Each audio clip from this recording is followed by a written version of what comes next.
Good morning, everybody. We can go ahead and get started. Welcome to Assessment Directors Meeting for September of 2023. And just so you know, Darren is at a conference, so he won't be joining us today. So I'm going to cover some of his slides, one of Anne Michelle's slides, and we're also going to look at some other assessment things and then our usual meeting. Jerry Records here recording for us today. Thank you, Jerry. And Scott Ross Kelly is also helping with presenting along with Amy. So let's go ahead and get started. If you have any questions, make sure that you go ahead and feel free to jump off mute at any time or type in the chat. We do have people who are monitoring the chat for me because I can't see it that well. And so we will, but don't hesitate at any time to ask any questions.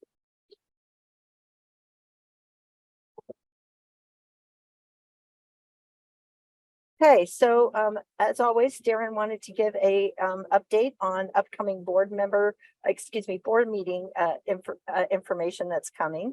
And that would be on October 6th, we're going to be talking about R277604, which is the update with the new scholarship information on how they're updating the policies for that. And then the Assessment Accountability Policy Advisory Committee to have an additional permanent member of APAC on as a member of APAC, and then the R277925, which is the incentive program. All of those things will be discussed in the October 6th board meeting. The recently completed information, the R277406, the early learning program and benchmarks assessments are there. That is, and R277489, the kindergarten program and assessments, pupil accounting and teacher and success. Some of these things I know you have some questions about. Megan Tippett is here to talk about some of the information that you're curious about for the updated ESSA amendment. Some things that are still in process: the Acadians reading contract and the amended school requirement, 95% requirement waiver for Senate Bill 257 has been completed and is going now to we're going to be meeting with the governor's office and getting ready for it to be public comment.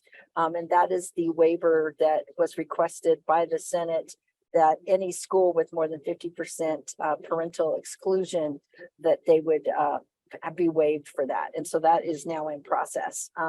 We expect that to probably be in the board at the board meeting in December, if I can remember. If all the processes and all the things link in the way that they're supposed to, it should be there in about that amount of time. Really quick update. As you know, we've run into issues with the some of the data getting loaded, and we've had some issues with some data. So even though originally we had hoped that all of the information on school report card would be released to you from September 8th to the 22nd, that has been delayed. They did release the data on the 16th, and we're hoping that all of the information will be released as of the 24th of October. As of yesterday, nothing on this timeline has changed. So hopefully we can continue to go ahead and keep that going. I see somebody has a comment in the chat. Let's see if I can open it up. Ben's asking about a decision on KEEP, and Teresa says she'll talk about it. Yeah, thank you. Appreciate that. Yeah, any of this stuff about KEEP, PEEP, and ROGO, we're going to be talking about that in just a little bit. Okay, the 2024 Accountability Technical Manual was attached to your meeting invitation when you got the Zoom link today with the PowerPoint. It is in the process of getting posted on the USBE website. It cleared ADA accessibility and all of those requirements earlier this week. It just is in the queue. The important things that everybody needs to be aware of, these are the changes that obviously that overall letter grade ratings are no longer going to be assigned to schools. Growth is now going to be calculated based on student growth percentiles, SGPs only. The updated exit criteria for English learners was adjusted from an overall proficiency of 5.0 to an overall proficiency of 4.2 as a composite with a minimum of 3.5 in the speaking domain. And it's important to remember that it's both things, not just one. Identification and the exit criteria for CSI and TSI have been amended, and Megan Tippett will, if you have any questions, should be able to answer most of those for you in a few minutes. And then we also did some updates and changes to the assessment participation codes. That's something you probably definitely want to review, and we'll be talking about that a little bit. Because our invalidation codes, we've gotten more specific with those. In particular, several codes have been retired, which we talked about back in the spring, but you would definitely want to turn to the manual and look at that. And we will highlight those more in the October meeting as well. So here's a couple of general assessment information bits. The building assessment connections in your LEA meeting is next Thursday. We will have an agenda a more detailed agenda that we will be sending out next Tuesday with the AD memo. But just so you're aware, because I know some people are concerned about what do you have to host or say. Most of the information, we're leading pretty much everything from our side.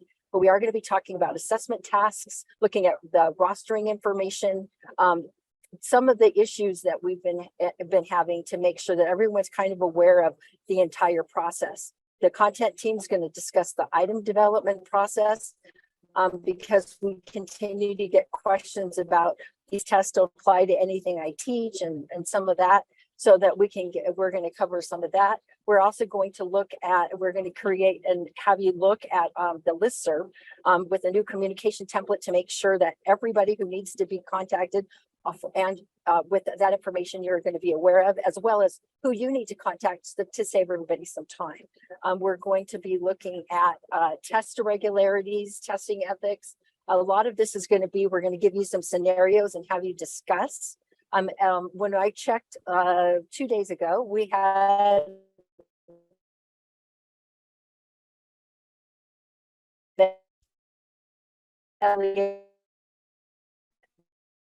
districts. You're the ADs are the only person who's registered from your group. You may want to double check and reach out. It'll be far more meaningful. Looks like we may have lost him. Do you want to share the slides, Scott? I don't think I can. I'm not listed as a co-host. Let me see. Okay. Yeah, I'm disabled. Amy is a co-host. Yes. Amy, can you share the slides, please? Here we go. All right. I think we're on slide 8, Amy. So I don't know if you got an email for an invite, but I'm pretty sure it was probably in the AD memo about the building assessments meeting. The big thing is it's a Midas course, and so there's no real URL for it. To just register in Midas for that course, send out invitations to your personnel, and have them register in Midas for it, and then they can just sign up for it there. But we get a lot of questions, like Kim was saying, on development, on the process on it, and we get I've even had teachers tell me things like, well, this doesn't align to what I'm teaching, which is interesting because we work really hard to make sure it aligns to the standards, which then starts begging the question, what's being taught? Because it's all set. All of our assessments for the summative especially are aligned to our standards. And so the September 28th is a date for the meeting. They get the list on who there. And so it's all going to be on Zoom. Register in Midas for it, and we can go from there. Next slide, please, Amy. I can't drive. And so your testing plans are due, or were due, September 15th. So make sure you have everything you need for your plan. It's if you've submitted your plan, great. That should be fine. But if you haven't submitted your plan, please get those to us. Remember, this is a plan. I get calls later on in the spring, especially about ACT, going, well, we need to change our date. Does that mean we need to resubmit our plan? And the answer is no, you don't. Sometimes the plans don't come together, and that's okay. But we do need to have the plan submitted, so especially so if we need to contact you, we know what we're talking about in terms of what your plan is. So we need all this information that's here on the slide, and hopefully you got a copy of the slide deck too if you need to look back and see what exactly you need for your testing plan. Moving on, using the data gateway. I actually just used this yesterday. It works really nicely. And I wish Kim was back because I didn't plan this presentation and I do not know what to write. I think we can, we were not going to go over all of these slides because there's a lot, but boy, things I never even knew about the data gateway are in these slides. I think is Megan Tippett on, and is Megan Tippett ready to talk? Because we can skip down to slide 54 to have Megan Tippett talk about Tableau and school improvement. Megan, are you there? Yeah, I'm here. I can talk about that. Okay, we're going to move to Megan Tippett, and thank you all for bearing with us as Kim deals with some technology issues. Yep. All right, thank you, Megan. Hi, everyone. I am Megan Tippett. I'm the data specialist for the Center for Continuous School Improvement. This is our team, just to make sure everybody knows our faces and what we do. We are a contact for you if you need anything related to school improvement to support your schools, and LEAs that are identified based off of the new changing ESSA rules that we can go over a little bit with questions after I talk about the Tableau dashboards that we have been working on to try to bring you more data to help you along the process of working with your schools, particularly the targeted support and improvement designation. Next slide.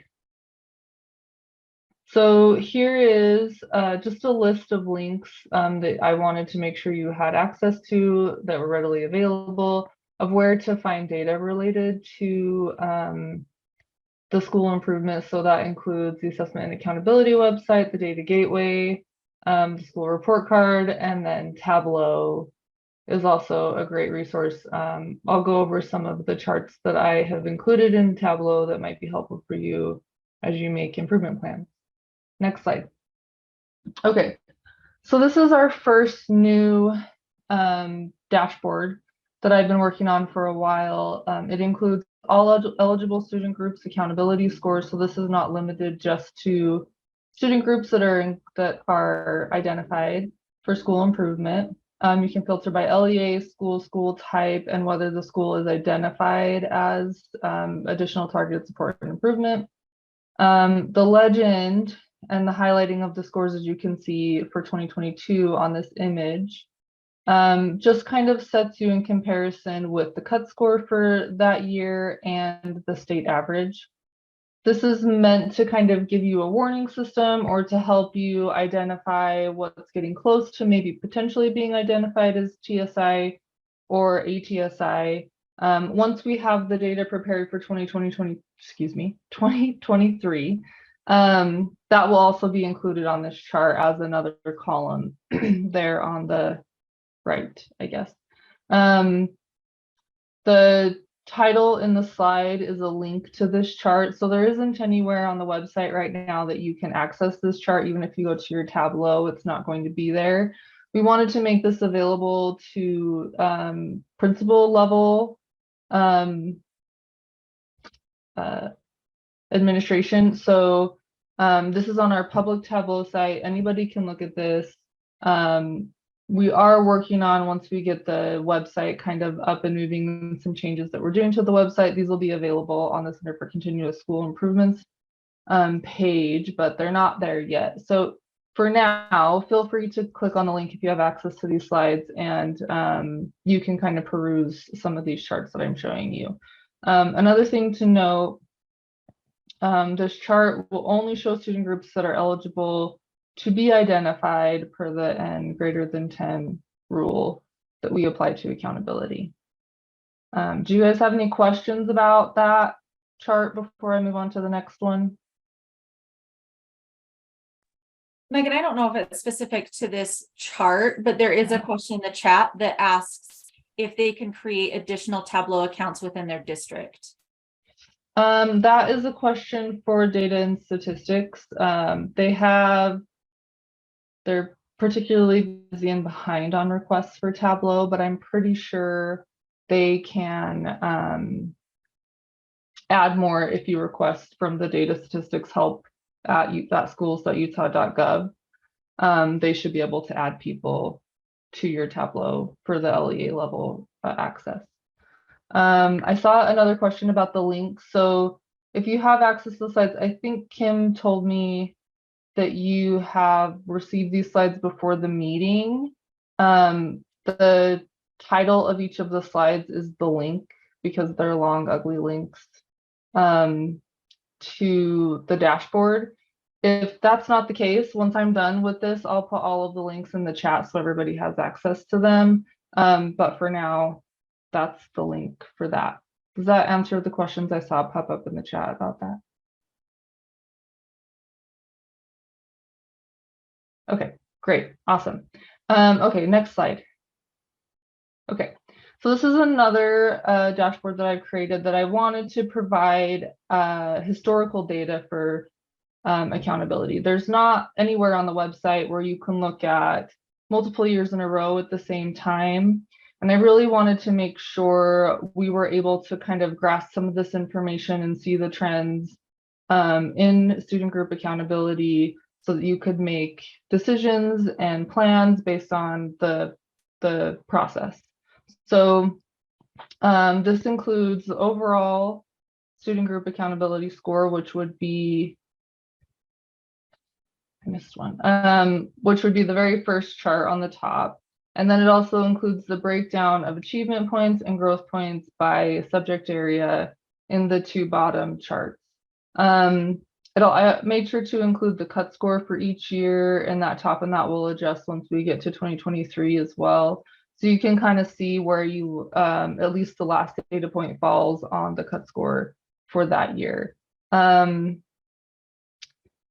Just again, 2021 data is included, but be cautious about what you do with that data since we didn't have our normal participation in assessments for that year, and it goes back to trend starting in 2018.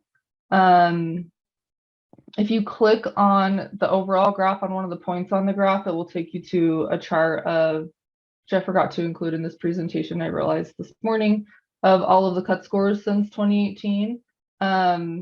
And that will hopefully help kind of see where you're placed throughout the years on the cut score of that. Again, this only includes eligible student groups with the N greater than 10 rule. You can go to the next slide and I kind of zoom in on these as well. So here's what the overall score looks like here. You can kind of see patterns over time. You can see that you can select by district, school, student group code. After I made this presentation, I also included school type because I know some of the charter schools have both elementary and high school within, and they are scored differently. They're given accountability scores for each of those. So that's also an option if you look at this chart now. Next slide. Here's the student group achievement points. You can see how it's broken down by subject area. It also gives you the max points possible for each of these as well, each of these areas. Next. And then last is the growth points. They're similar setup. Next slide. Okay, so here's the next one that we've gotten a lot of questions from LEAs and from schools about how basically how student groups are intersectional. So how the student groups overlap, because there's a good chance that some people in one student group that are identified are also identified as another part of a student group that's identified for TSI.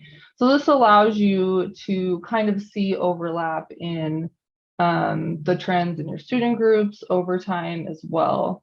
So Again, this chart doesn't show any student groups that have less than 10 students in them. It just takes the bar away. If you have a school, for example, that doesn't have any Pacific Islanders in your school, if you select that student group, the chart will just be blank because you don't have any students or you have less than 10 students over the years. Another thing that happens with this chart to keep in mind is if for one of the years in the chart you don't have 10 or more students in that student group, that bar will disappear. So make sure you're paying attention to the x-axis when you're kind of perusing through this chart. It does show enrollment data back to 2018. This is based off October and 1 enrollment counts. It is not based off of who's eligible, whose exams are eligible for accountability purposes. So this is kind of a broader picture, not necessarily connected to who took the exams year to year within your school. Next chart. Okay, so I'm not going to show a clip of this because this particular dashboard has student level data in it, so I didn't want to include that here. So we've created a list that's the lowest quartile. So we get a lot of questions from schools that are say, who are in my lowest quartile, so that I can help with that indicator when doing school accountability. So I created a chart that allows you to see who fell within the lowest quartile for your school. So this access, this is the first chart that is only LEA level access to Tableau. So this is not available for school principal level access.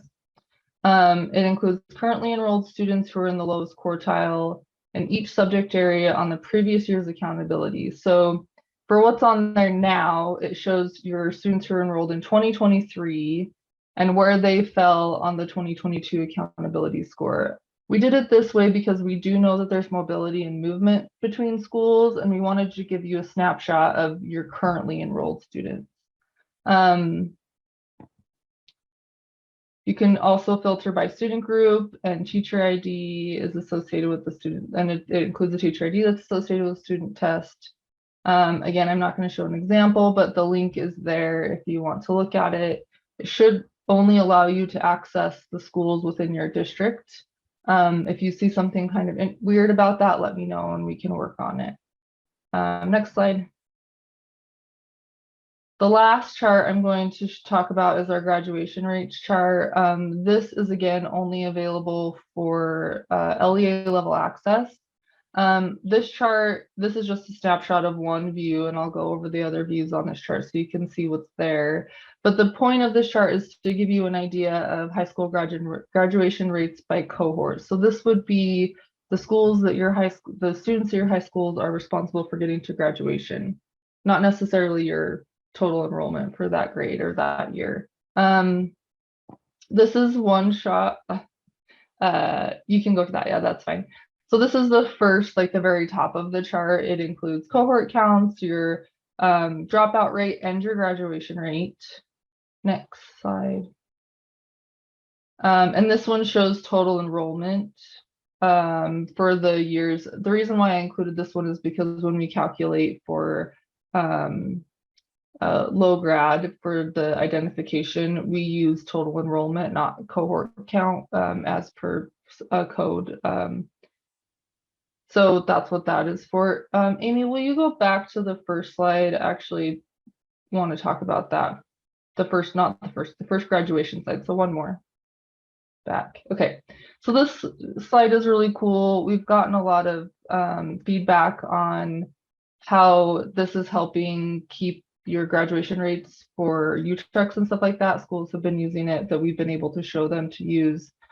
This breaks down all of the federal graduation codes and shows you a count of how many kids fall into each of these codes, and allows you to see where you're at with dropout, or the codes that transfer to dropout, the codes that transfer to other completer, the codes that are excluded, like transfer to homeschool, things like that. So this allows you to kind of see what's happening within your high schools as they relate to federal rules and codes, which I know can be super confusing as well. I think we can go to questions. I think that's the last, this was the last dashboard I wanted to show. Can you move forward, Amy, and see? I think that's the last. Yeah. Okay. So that's a lot of information. Do you guys have any questions for me? I'm also happy to try to answer questions about the changes to identification for this year. And we can always meet offline too and ask more questions if you have more specific questions. Sorry, let me Is look it at this. is it possible to create other accounts within our district than the district ones we have? You should, well, that's a question for data and statistics. Aaron's team, they're the one that manage all of the Tableau access. So they would be the best to answer that question.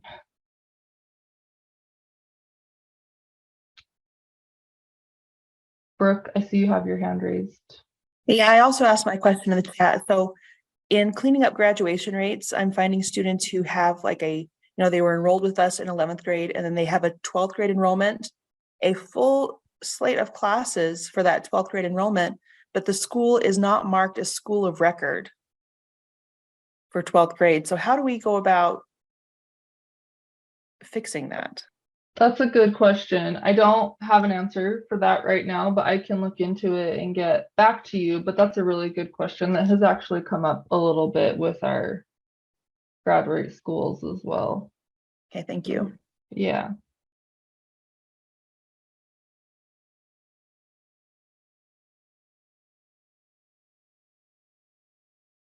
Sorry, I just wanted to write that down so I didn't forget. Any other questions? Hey, I asked a question in the chat too. This is Joan Bramble from Granite. The lowest quartile report that you have available is reporting on the students last year in 2023 and how they did. So what our schools really would like to see is who are their students this year based on 22-23 data who will be in the lowest quartile. And so it's old data really that's in the report. I'm wondering if there's a timeline to provide us with the current year's students and who is going to fall in that lowest quartile group.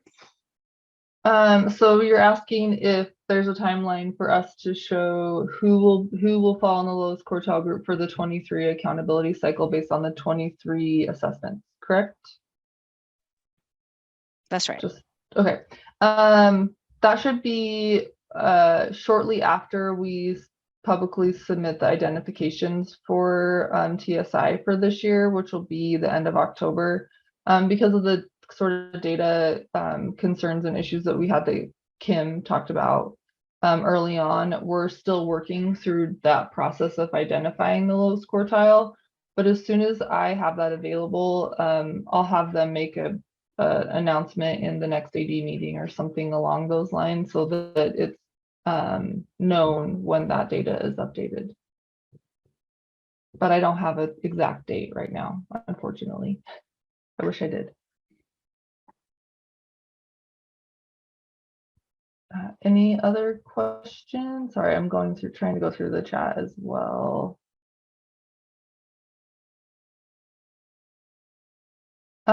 Andrew, to answer your question about specific students in a given student group, there is not a place right now. That's something that we would like to have available, but we haven't been able to do that as of yet. But it is something that we're trying to work on for the future.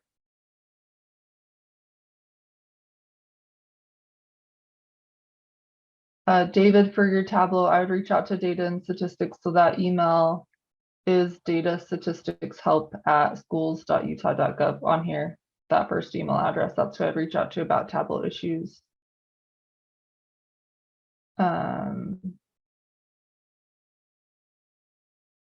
For the grad rate Tableau, that is loaded once all of the grad rates are finalized. So October 1st is the day to have all grad rates finalized. And shortly after that, I'll be updating that Tableau with updated information on grad rate data.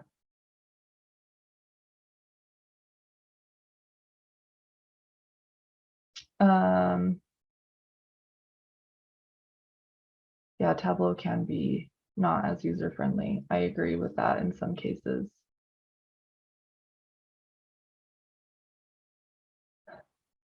I actually saw that.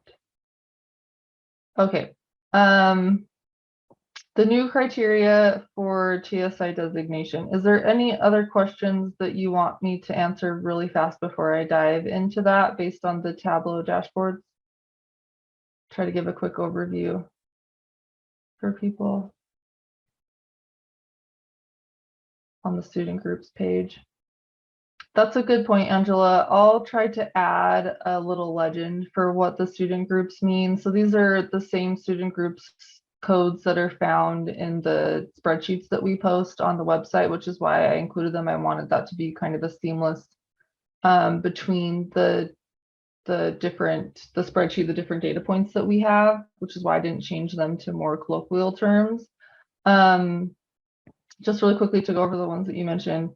EDA is economic disadvantaged, HI7 is Hispanic, SWD is students with disabilities, and WH7 is white or Caucasian students.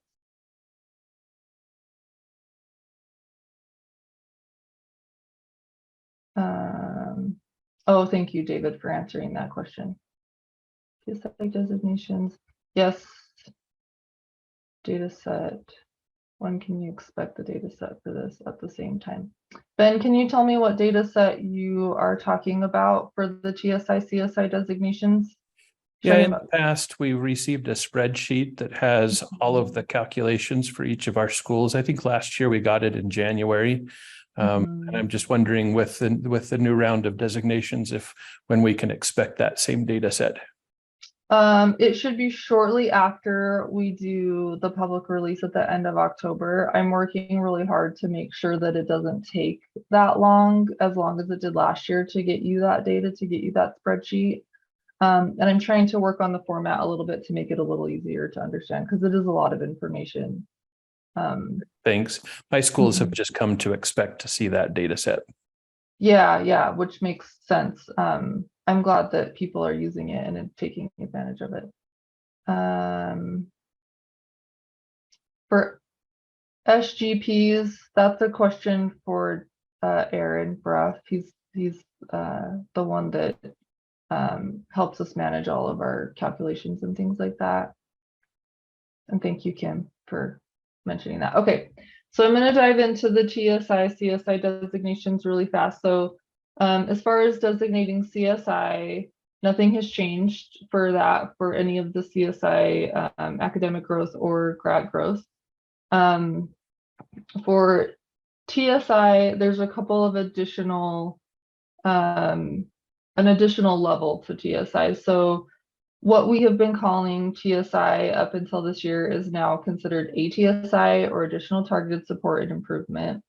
What will now be called TSI is any school who has an accountability score below the cut score for 2 consecutive years.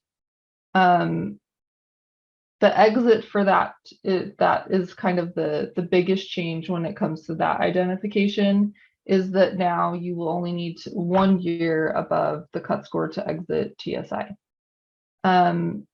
Additional targeted support and improvement, which is ATSI, which all the schools who have been identified prior to 2023 are now considered ATSI. Just the way that structure changed with ESSAs, how we had to make that designation. To identify ATSI now will be on the same cycle as CSI identification, so every 3 years. And to be identified as ATSI, you will take a student group's 3-year average performance. And if it's below the lowest performing 5% of Title I schools, you'll be identified as ATSI on a 3-year cycle. And then the exit criteria is probably the biggest change for both CSI and ATSI. And I want to mention really quickly before I say that, the technical manual has a good kind of paragraph explanation of this, and our team is really working on ways to make this clear for everyone. And we're going to be going through that process here pretty soon, once we get to identification time at the end of October, to make sure all these changes are clear, because there's a lot and it can be confusing. But for exiting CSI and ATSI, it's the same criteria. And just a reminder, CSI is Title I schools, ATSI is student groups, and it doesn't matter if you're Title I or not for ATSI designation. So to exit, a school must reduce the gap in performance by 1/3 between the school's baseline and the year they were identified, and 55% of all points possible if you're in elementary or middle school, and 57% of all points possible if you are a high school. In addition to that, the school's performance must exceed the lowest performing 5% of Title I schools from the year they were identified. So based on the year you were identified, rather than as it was prior to 2023, it was the year of exit. So there was kind of a moving target. We tried to keep it so the year of identified, so that you had a target instead of something that would be a surprise every year. After the accountability cycle went through. And then for CSI low graduation rate, there was a slight change in that exit criteria. So for that, the school must have a graduation rate above 67% in the 3rd or 4th year after designation. I know that was a really, really quick way to describe that. Do you have any questions? Hey, Megan. Yeah. So I've been told, and there's some real misunderstanding right now, but I had my Title I director come back and look at me and said, I've been told the assessment directors have these trajectories worked out, and I'd like you to get it to our schools as to what the cut scores are necessary for them to get out of TSI.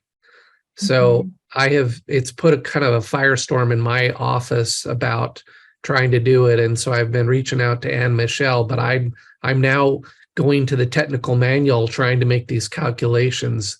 Are you planning on doing that in the next week or so, or do I just follow the manual and then have you or Anne Michelle verify that I've followed the new metrics correctly? But it's not a complicated calculation, but I don't know. Yeah. So we're working on, Anne Michelle and I are working on providing an exit calculator for schools that will help make these calculations for them. So you're not, to help verify if you want to do your calculations by yourself. We have shared this with a few schools who are TSI already, and have gotten good feedback. We're just refining some things, and I'm hoping that will be available by the time we release the spreadsheet that has all of the data for TSI on it.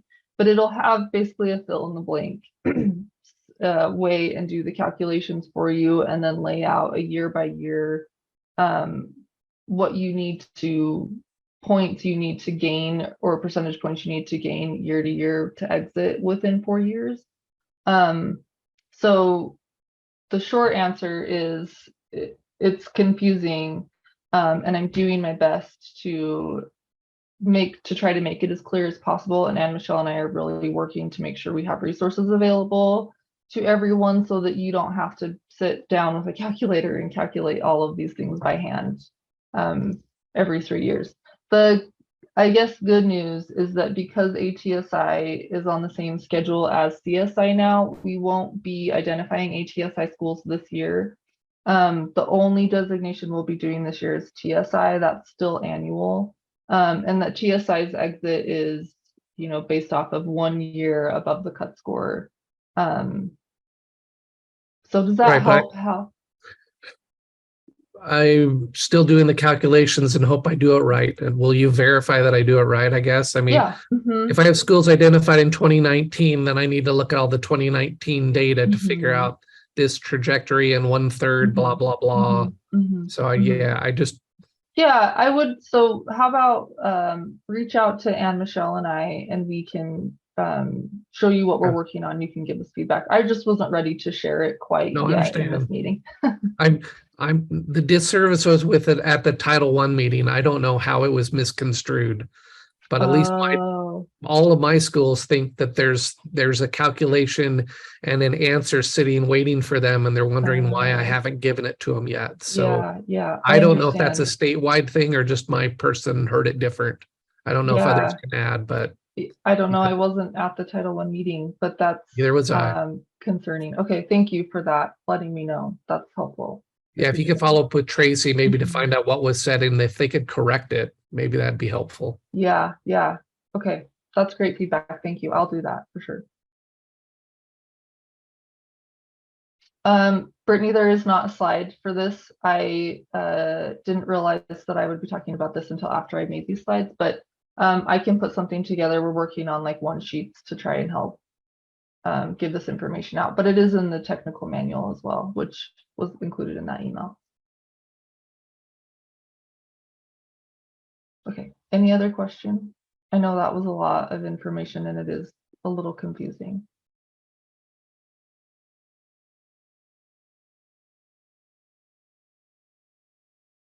Okay. Thanks a lot, Megan. And I think we got Kim back. We do. I have no idea Yay! why I lost my signal, but I am not turning my camera on. I don't know. We hit a bump and suddenly everything went and I had 5 bars. So sorry about that to everyone. Amy, will you click back to the beginning of the slides? And Brandon, I just saw your note about the links under the question mark on the Data Gateway homepage for the Quick Start Guide and other manuals don't work. You need to email Data and Statistics. They are in charge of the Data Gateway. We don't have any access to that. That's not our, we're not, we don't oversee the Data Gateway. We just work on the other thing. Okay, keep going. Click again. Click again. Click again. Click again. Click again, because I'd already told you one back. Okay, really quickly, we were really excited, both Amy and I, when we pulled the data on Monday, that we only had 15 LEAs who had not submitted, 11 LEAs who had not submitted their testing plans on time, which is the fewest amount of LEAs ever in the history of the testing plan. So congratulations. The rest of you, shame on you, and you all owe us the testing plan. It is legislated that you have to turn it in by the 15th. And we reopened the survey link through today. So those of you who are on this call that went, oops, I got that email, I guess I better get going. Today is the day. If you don't submit it by today, it will close again, and you're going to have to send us another email and ask for it to be reopened. So please, please, please get that done. And go ahead and click the next slide. So one of the questions that we have had, in addition to doing Tableau, is some questions about how to use the Data Gateway. And so we reached out to Data and Statistics, and Stephanie, Sue, and Aaron worked up some information that you can use to help train and also review information on the Data Gateway. And when Darren went through this, he said he had forgotten that there were some of the capabilities on this, and we're going to click through this pretty quickly. There are some places where you can stop, and we are using the public Data Gateway. If you have your own logins, many of you, you should all have access to Data Gateway. If you don't, you need to reach out to Aaron's team again to request it. But we're going to use the try it yourself, or just using the public Data Gateway so that you can use it. And hopefully whatever the links that they have identified are all working. They were working the other day when I kind of played with this, so I'm hoping. So let's go ahead and click. That is the link to the Data Gateway. The biggest, go ahead, click. This particular slide that we always provide, because one of the most important things you need to realize is that we have to protect personally identified information. And so what's really difficult is that with public education, we have to be transparent, but at the same time, we still have to protect students' PII information, which is why Megan couldn't show you one of the slides, because it had student PII on it, even though she would like to be able to say, this is exactly what you're looking for. So one of the things is that a lot of the data is in the data gateway on the public facing side is aggregated at a very high level. It's so if you need to get down to the subgroup and more identified down to the very private student level data, you have to have a login to the data gateway in order for that to work. So this data is masked so that nobody and that's something that's really important for people to understand. You're welcome to share anything that's on the public side in public meetings, but if you're going down to the student level, you have to do that in a more private, confidential state. Click the next slide. So basically, there's information on the data gateway about student privacy. Click the next slide. And it shows you how they identify it. And basically, in Utah, we use N size of 10 or fewer students. So if there are 10 or fewer, that information is always recorded as N is less than 10, and that way you know that information is not reported. Next slide. And by the way, again, on the public side. And then this is a whole bunch of information about how they figure out how they identify the subgroups and all of that in the suppression rules. This is more just informational for you. We're not going to sit and go through that. Click the next slide. If you select the forgot password, the reset email is good for about 24 hours. They've been pretty good about getting into the data gateway. So if you're trying to register and use it, that's how you can do this. And this slide is identified to be done at a training situation. We're not going to spend the time to do that today, but what we are going to do is snip this whole section of the PowerPoint out and provide it as a separate PowerPoint in our AD meeting so that you can use this for another time. We're also going to use a couple of these slides during our building connections next week because some of this information is really powerful so that people are aware of, hey, I didn't even know I could find that there. Next slide, please. So if you notice, there's account information that you have to complete. Next slide.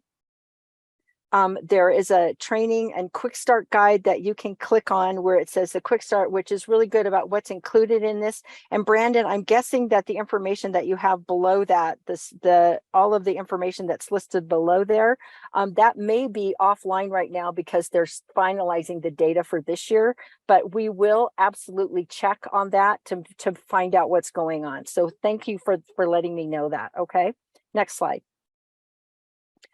There is a place, and this is something that lots and lots of schools do. They compare the percent proficient or the MGP between schools. The school comparison happens a whole bunch.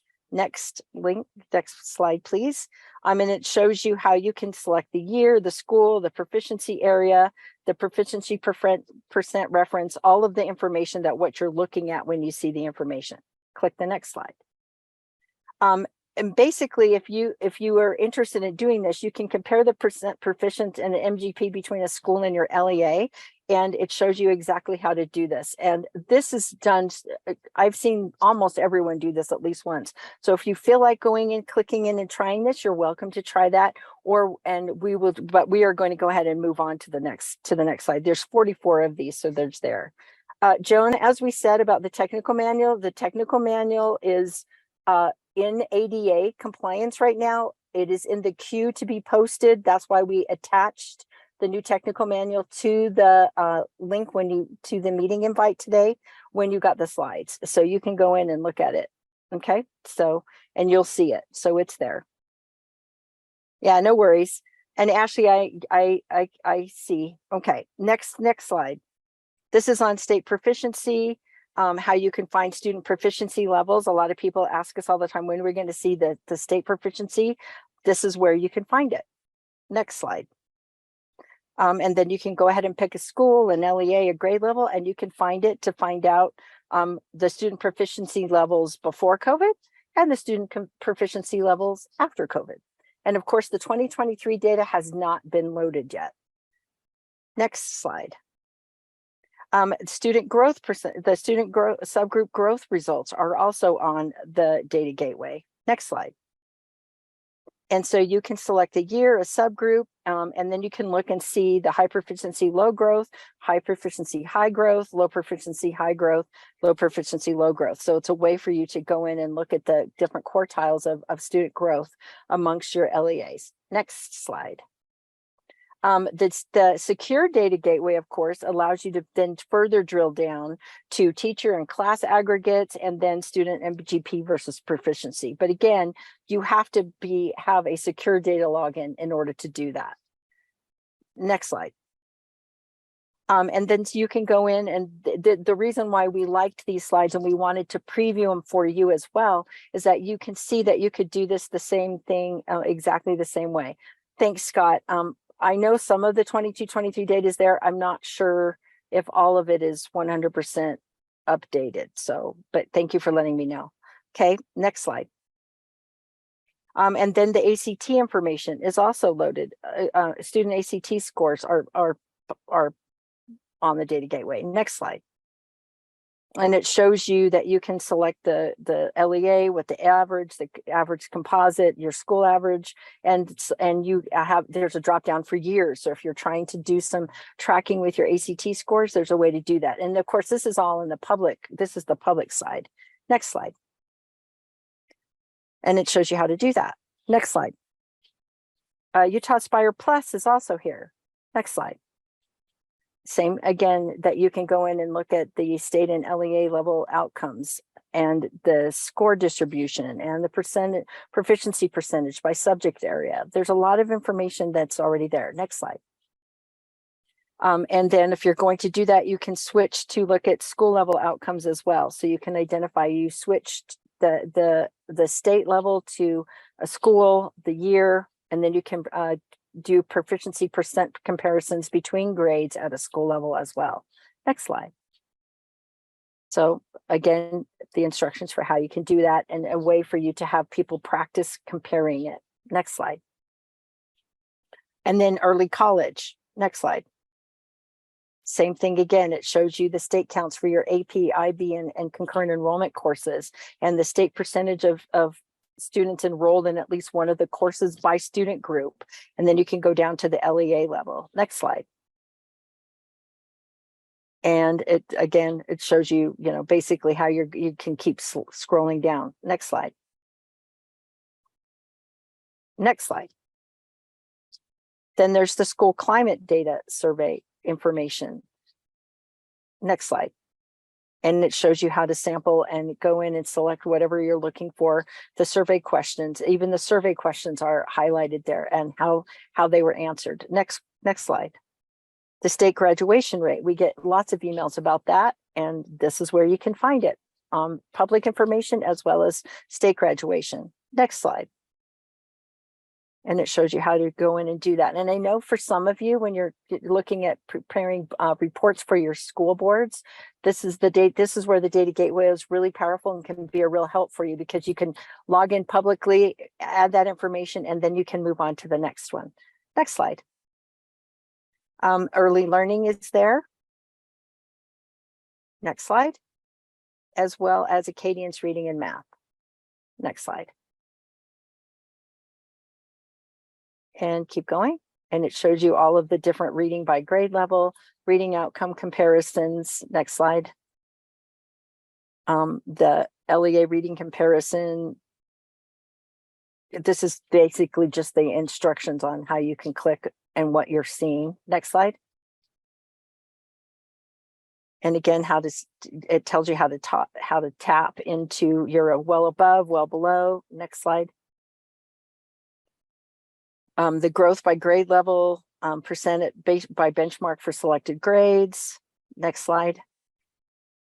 And it also then gives you a way to help people play with the data and look at that itself.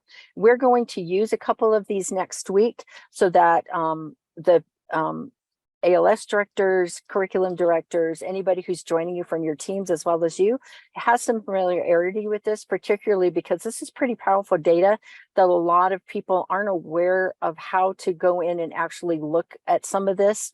And they just depend, figuring out this is kind of the beginning of doing some kind of data literacy as well. Next slide. And we can go ahead now. And thank you, everyone. And then I apologize for whatever happened with my connection. We're going to go ahead and have Ashley Higgs now. So we need to scroll ahead. You might want to close your eyes for a second. Slide It makes me 68. sick. Slide 68. Thank you.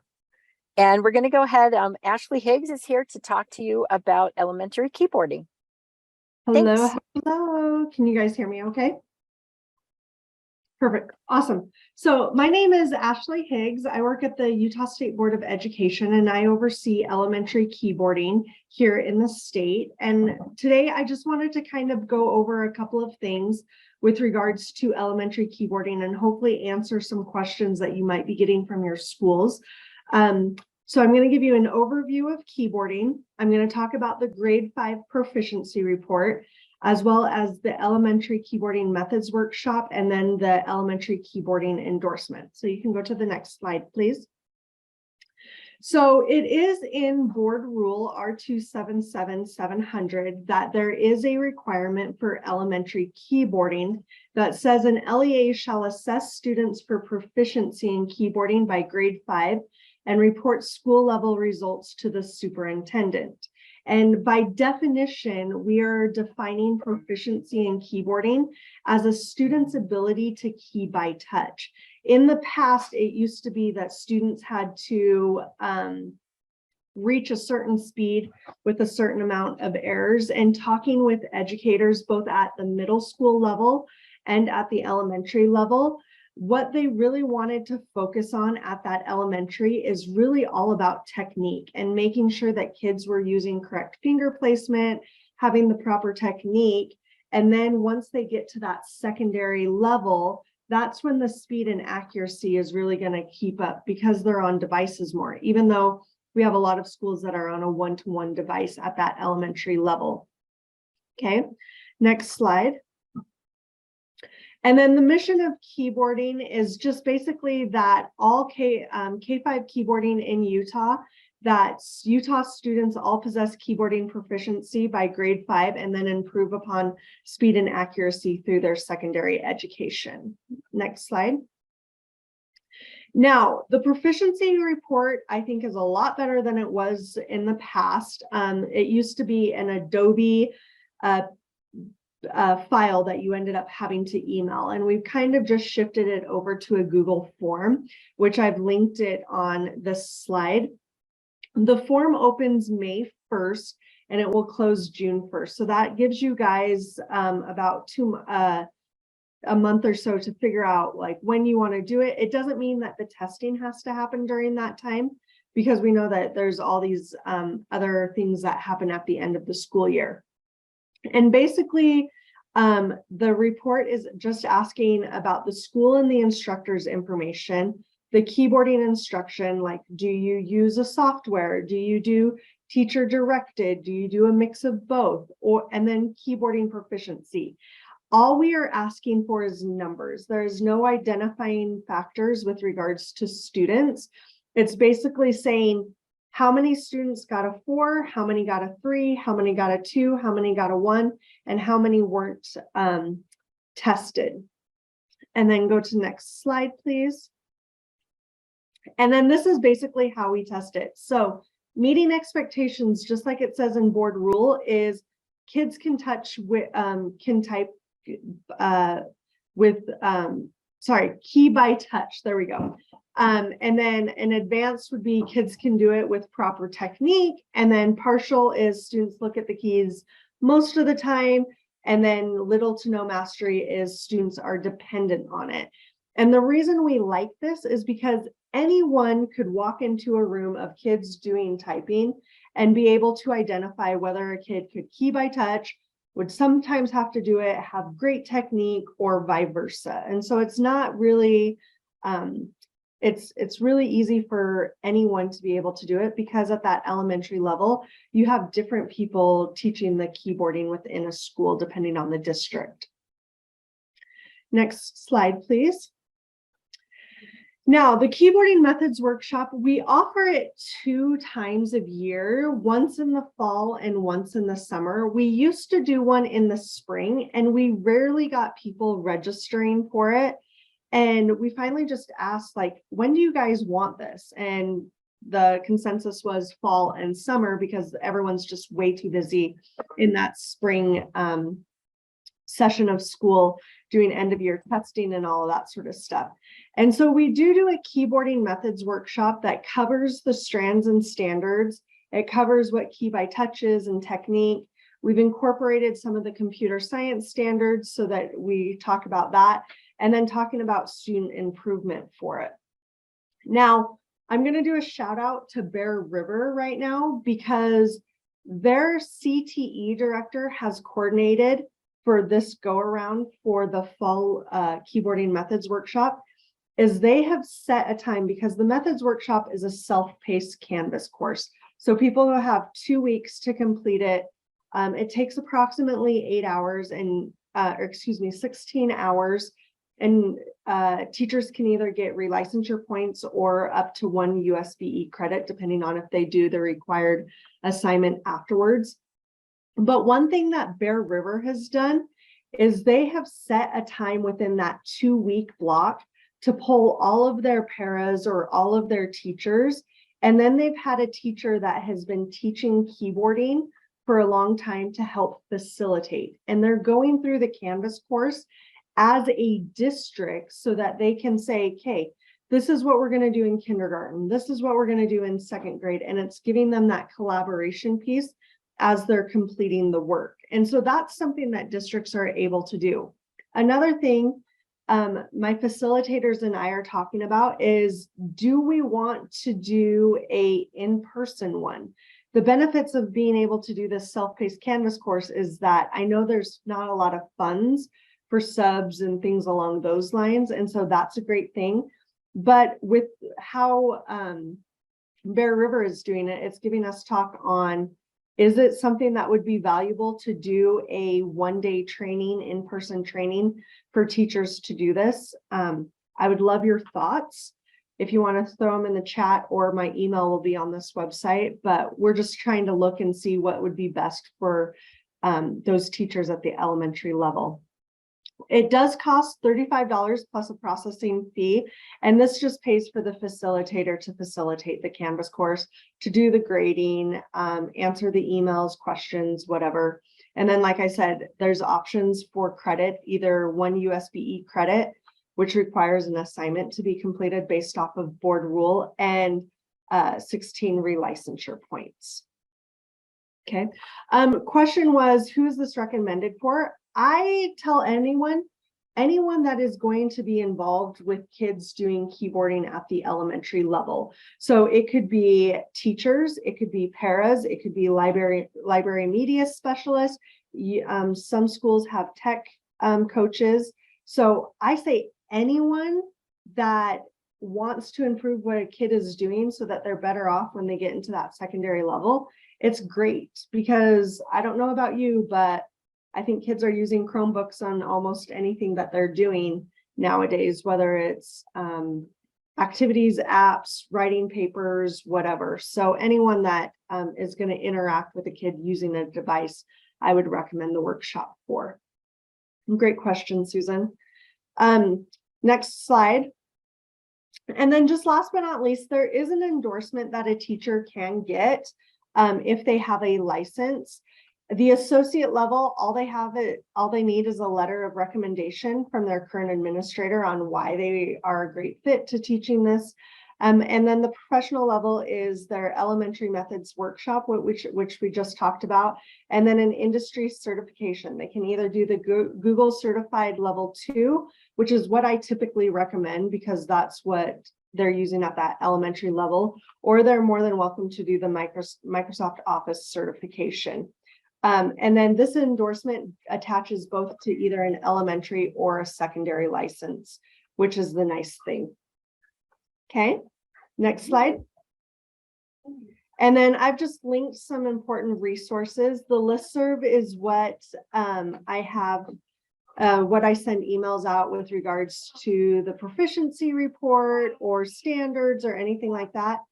I've also linked it, the strands and standards for elementary keyboarding, the methods workshop, and then the proficiency report and then the endorsement application, and then just the website on USBE. Okay. And then I think the next slide is just my contact information. Any questions I could answer, or any feedback or anything with what's going on?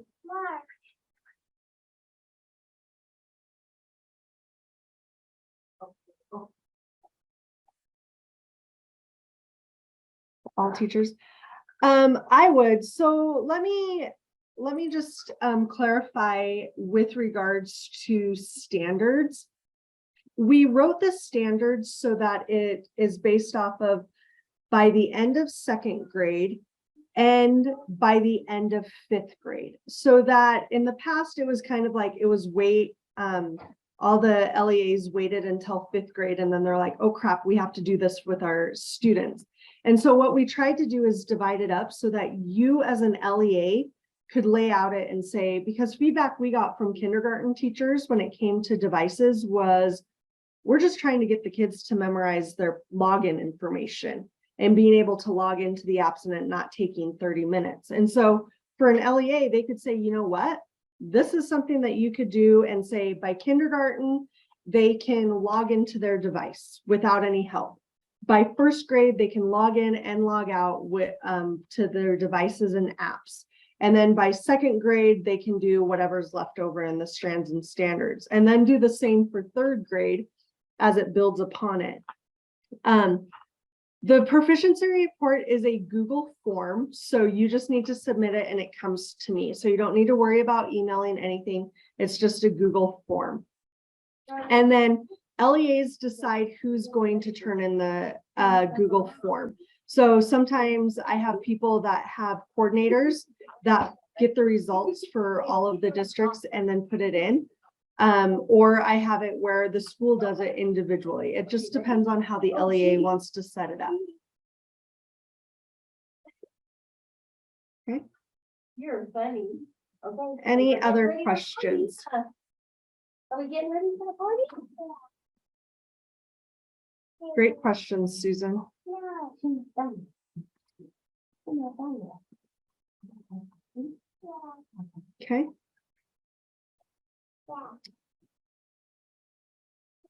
Awesome. I don't think there's any other questions. If there are, as always, please feel free to call me or shoot me an email.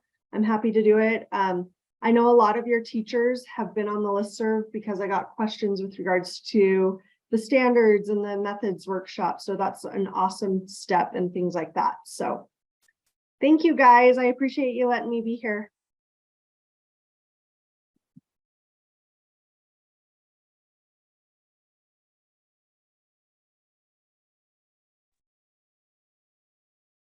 Hi, everybody. Can you hear me?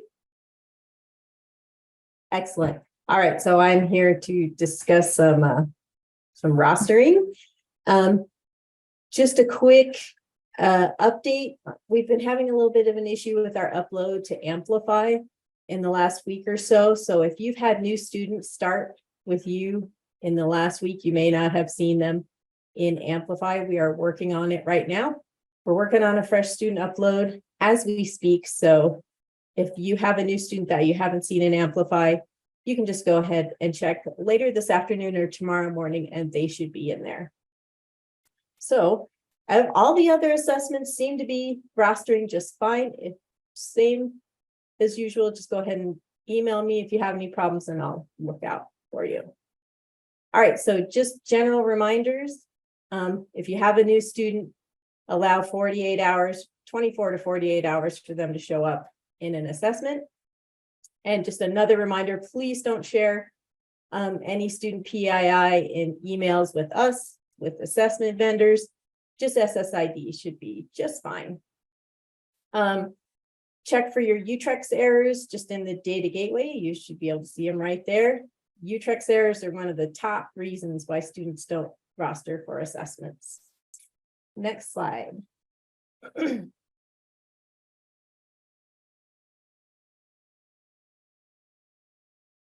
Other things to check if your students aren't rostering on their assessments. When was your last submission? Like I said, it takes 24 to 48 hours. If your UTREX submission gets in after a vendor does a pull of information, then it's going to be delayed. Also, if you aren't seeing students in Utah Compose, you'll want to check and see if you have stale data, and maybe you need to refresh that. Make sure your students are in courses with correct core codes if they are in a course-based assessment, and just check those course start dates. If you have a course start date or enrollment date for a student that's before their first day of school, that's going to cause an issue. Just the little details. And just some resources for you: core code lists, student rostering manual. They're right there on the same page. Very good resources for you to use. Please read them. And any rostering issues or questions, please get in touch. I am happy to help. And that's it for me. Any other questions? Yes, this year's rostering was tough at the beginning of the year. We sort of tripped coming out of the gate, but we're hitting our stride. I think we should be fine from now on. Knock on wood, rub your rabbit's foot. Everything's looking good now. Just a quick, And if that's- George asked a quick question about when things are going to be updated. I think it was George in the data gateway. Just so you know, Megan reached out and I just typed the answer in the chat, and that everything should be updated with the correct data in data gateway now, except for growth, which is going to be updated tomorrow. And that there's still a current one issue with teacher level data teacher level data in proficiency, but they're working on it right now. So data gateway is current and will be is updated with 2023. So there you go. Excellent. And that's it for me. Hey, good morning. My name is Jessica Wilhelm, and I'm one of the special education assessment specialists. Hyperlinked here are my email and Tracy Gooley's email as well. So this year, Tracy and I had put together an accessibility accommodations and assessment resources Padlet. So this could be beneficial to disseminate to your LEA, to special education teachers, any special education administrator. We've included in here some important documents, manuals, rules, and then there's a tab for all of our assessments with accommodation information included. Next. Hey, just a reminder for accommodation request forms, and that title of the page is a link to them as well. There are certain accommodations that have to be state enabled listed here. For Utah Aspire Plus, you will fill out an accommodation form and send that to myself. However, please don't send them to me now. I've already had one pop in, and while I appreciate the being on top of things, it's a little too early with the changes to our Utah Aspire Plus system. Just around 4 weeks prior to your district's testing time is sufficient. And then for RISE, last year, it was implemented that those requests would be submitted through the TIDE system, and that is continuing to be the case for this year. Next. Okay, so just as a reminder for a couple of accommodations that get a lot of questions, if a student is using Scribe, whether that be in the form of a human reader or speech to text, that is an allowable accommodation for our RISE and Utah Aspire Plus assessments. They can use that assessment and receive the score they won. That does not mean the student is going to get an automatic one, because it's an allowable accommodations in those assessments. And that was on the previous page. So next. Okay, and then a reminder about our calculator guidelines for the state. In grades 3 through 5, they are not allowed to use calculators. And this is because it really violates the construct of the standards being taught and assessed in those grade levels. They can use manipulatives, however. So even if they might be using it in the classroom, this is a non-allowable accommodation for the assessment. For grade 6, it does have a built-in calculator on the second segment. And then if a student has an IEP with an accommodation to have a handheld calculator, they can use that in place of that one embedded just on that second portion of the assessment. And then for grades 7 through 8, they can use any calculator that they use during instruction. Next. All right, for Braille, please be communicating within your district to appropriate personnel if you have any students that require Braille for state assessment. They need to reach out to myself or Emily Ing because we need to ensure that they are set up with embossers and updated Braille software. So if you have any TVIs in your district that may be new and not aware of this, please just push this messaging out to them for their students so we can ensure that they are set up for assessment this year. And just really quick to pop in on that. So Jessica and I met with some TVIs across the state last week, but we really do need you guys out there to get the message to your building people that they really need to include those TVIs in the typical RISE training that you do. They still have to go in and set up testing sessions the exact same way that any other test administrator needs to do. The only difference is they have that print on request component that comes into play. So you can really help us out by ensuring that when you have students who are going to be assessed using Braille, that those teachers that are going to help assess that are included in all of your training. So please make sure you're spreading that word down to the building level. Okay, and then Tracy and I have just kind of some open office hours that are going to be conducted via Zoom, and this is really geared towards teachers, maybe any special ed coordinators or directors that have any questions specifically around just accommodations or accessibility. We're not going to be talking for the entire hour. We'll just have short little topics at the top of the hour, and it's really just an open time for question and answers. And those are listed here, and they're also linked in our Padlet. The one Zoom link is how you get into all of them. You don't need to register or anything. Just pop into the Zoom meeting for any date or time that works for your LEA staff. Next. All right, and this is just our contact information, and you can forward our questions according to what assessments we're over, but either one of us will respond if you reach out to us. So then there is another question from Carrie. Does our TVI Braille the RISE test, or are there forms from the state that can be sent to us? That's a great question. So being that RISE is adaptive, your TVIs will print those Braille files on site, which is why filling out that Braille request form in the slide, it should be linked there. It's housed on our special education assessment webpage under the accommodations tab. That helps get us in touch with the ERC and your TVIs to make sure that you have the appropriate embossers. We have purchased and we house embossers for the RISE assessment, as well as providing the software. And the sooner we get those in kiddos' hands, we are hoping that our TVIs can use all of that instructionally throughout the year, but they do print that on site. Yeah, and that's also super important because those TVIs are not going to be successful if they are not using those training tests as well. That is really how they're going to be familiar with how the RISE works with the print on demand. So it is a complicated process for those TVIs. If they need that now, not just, when it's coming testing time, they need the embosser and equipment now so that they can utilize those practice tests. All right. Okay, thanks, Jessica. Minutes. Okay, some DLM updates for you. Go ahead, Amy.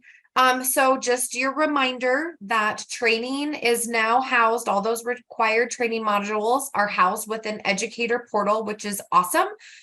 So if you have a teacher that you need to update an email address, we no longer have to email DLM. You just go into their account in Educator Portal, update that, and then the system will take care of itself and get all that squared away. So just a reminder, all the required training is now housed within Educator Portal. Okay, students are officially rostering to Kite.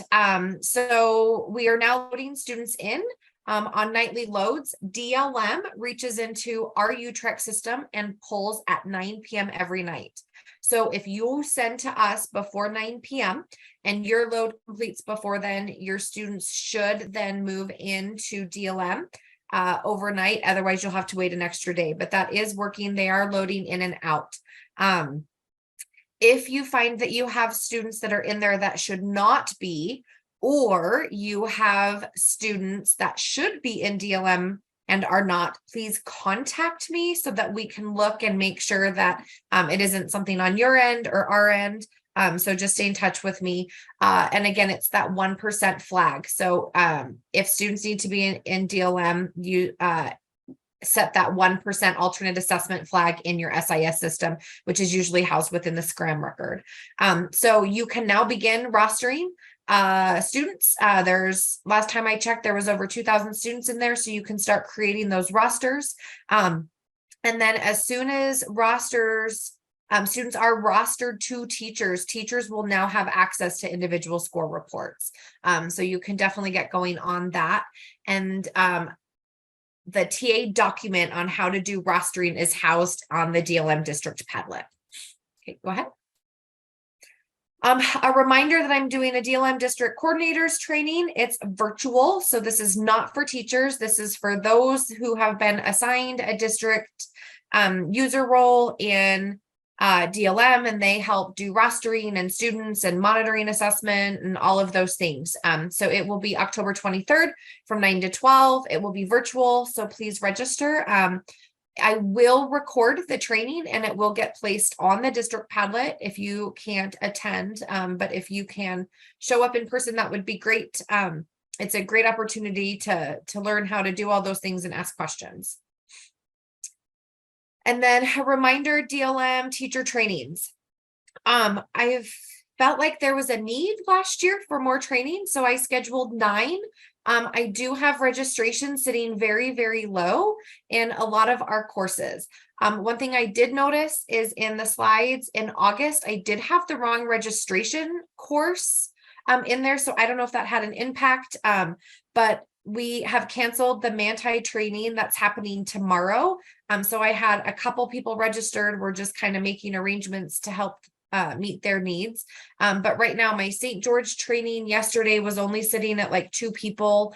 My Wasatch Front is pretty loaded, but Logan's sitting pretty low. Nephi, the one in Juab, has nobody registered. So as I move within about 3 to 4 days before training, if registration's low, I'll be canceling it. So please blast this out to your teachers. I am presenting this exact same information to special ed directors this afternoon. So hopefully we can get more people registered for St. George, or we'll have to kind of look at canceling that next week too. So please get that information out. And then just a reminder, here's all your Padlet links for teachers, for district, and some other instructional resources. So please let me know if you have any questions around alternate assessments, and I'll be happy to help you.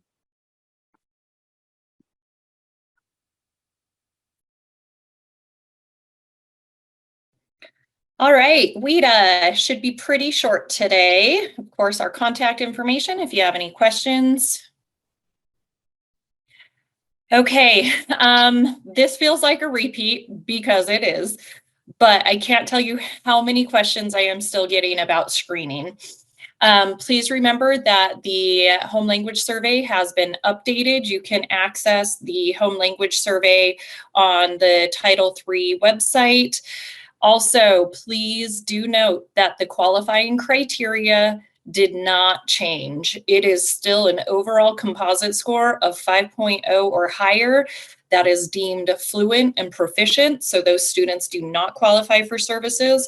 A 4.9 or lower does qualify for services. So I've been getting, at least 4 emails a week pertaining to this. Communication is so important in making sure that this gets down to those that are doing the screening and qualifying students for language services and not. Another really common question I'm getting on a weekly basis is, again, about the grade level clusters. There is a screenshot below. It is on the test administration manual, page 13 as well, to determine which grade level cluster the student should be taking when they're being screened. And also just note, for a lot of schools, you might have hit that 30-day period already. Some of you are coming right up against it. So please make sure that screenings are getting done. If you are past that first 30 days of school, your time has gone down to 10 school days to get those students screened. And then also, again, please make sure that you are updating your SIS and having students marked appropriately. We at the state, we cannot update your SIS for you. I know that the state's Aspire system can make some updates, but for all other SIS, we have zero way to make those updates. But even with Aspire, it gets wonky. So make sure that things are being updated on your end and you're verifying that students are marked appropriately in your SIS. And I know that the October 1st deadline is coming soon for your Title III funding. So again, make sure that for those purposes, you're getting your SIS updated as soon as possible. But please keep plugging away on screenings. Maureen and I will be reminding you as we get closer to those pre-ID uploads for access testing. If you have any questions about any of this, please contact us. But also please make sure that this information is getting passed down to those doing screenings. Reminders of upcoming trainings. We had a great training last week that many attended. So please make sure that you're passing this information along, especially with the access testing. AMS has changed. Things have definitely changed, as your test administrators are noticing, for the testing platform. So if you have any questions, those will be great trainings to come to. And then also the alternate access training. Alternate access was completely overhauled. So if you have people that are administering that test, please make sure you come to those trainings. And then I did see a question in the chat come up. It says there are 5 questions on the HLS, but you said the screener is based on 3 updated questions. There were 5 questions that were updated, but screening can only be based on the 3 language questions. So those, there's a question about refugee status and preferred home communication from the LEA to the home. You can only screen based on the 3 language questions about the student's home language experience, okay? So yes, all 5 questions were updated, but screening is only based on the 3. And you can actually see the information and the guidance on that on the on our current now ESSA plan. So if you don't know how to access the current ESSA plan, please just email me and I can send that to you. Again, dates for access testing. I did just want to note a shift. The materials will be coming, not originally they were going to be coming the 3rd, but we've moved that to the 4th and just the 5th due to some schools still being closed. So be aware of that. Next. And again, contact information. Please let us know how we can help you. We're always here to answer questions, and yeah, happy Thursday.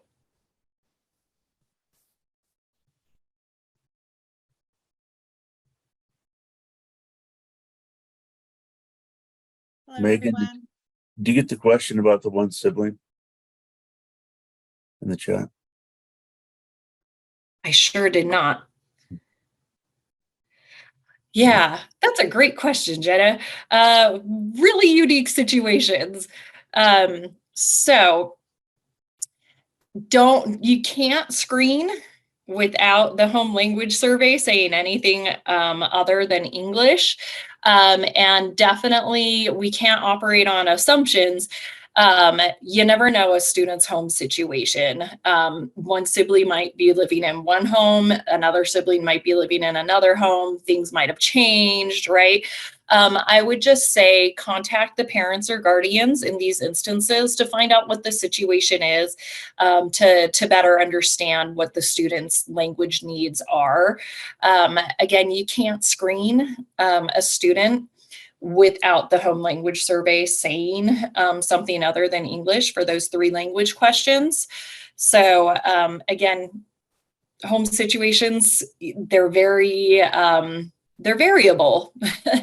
So just let us know if we can help you pursue some safe, crucial conversations with the parents and guardians, and how to approach that, since, you know, a family home life can always be unique. So reach out, but definitely let us know. We have a lot of students who come from DLI school and say they speak some French and some Spanish. Do you screen on those? So again, we updated the questions so we could start to avoid students that have been learning another language.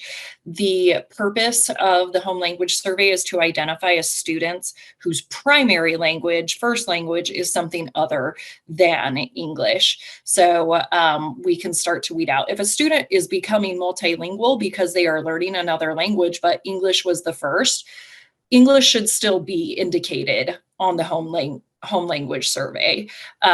Those students shouldn't be screened. Again, the purpose is to identify students whose primary language is not English. And so again, that was one of the reasons we updated the questions, so we could start to eliminate that confusion. I feel like, okay, yay. Looks like I answered questions. Keep them coming. I see emails coming my way right now too. Thanks. Okay. For PEEP and KEEP, just a couple of things. For rostering, it is being done at the state level. There are still some kinks that we are working through on that.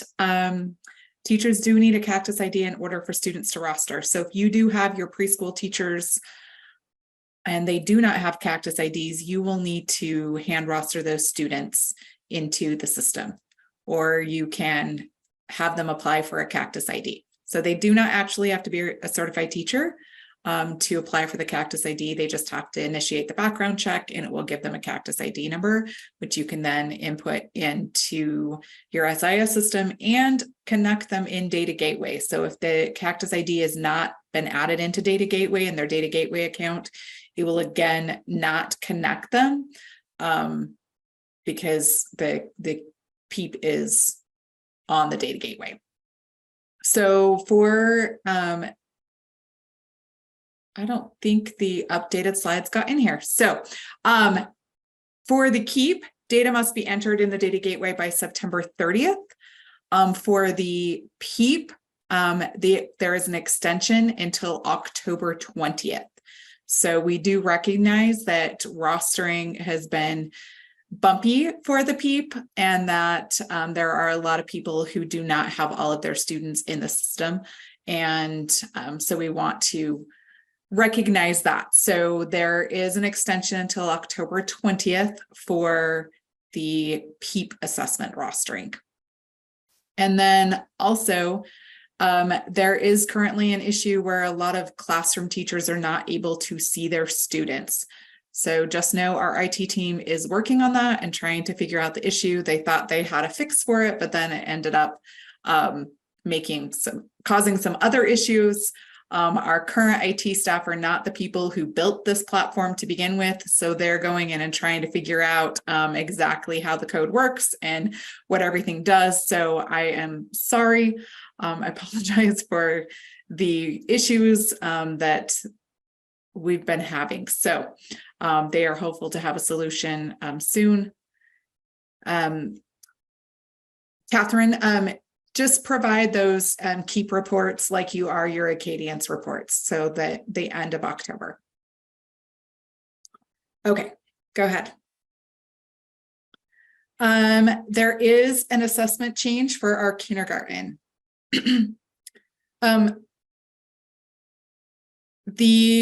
Starting in the 24-25 school year, our kindergarten assessment will be our benchmark reading and math assessment. And so it will be just the same as the assessment that is required for our 1st through 3rd grade students. So that will be Acadience math. And then our reading is currently out for an RFP. We're reviewing that information right now.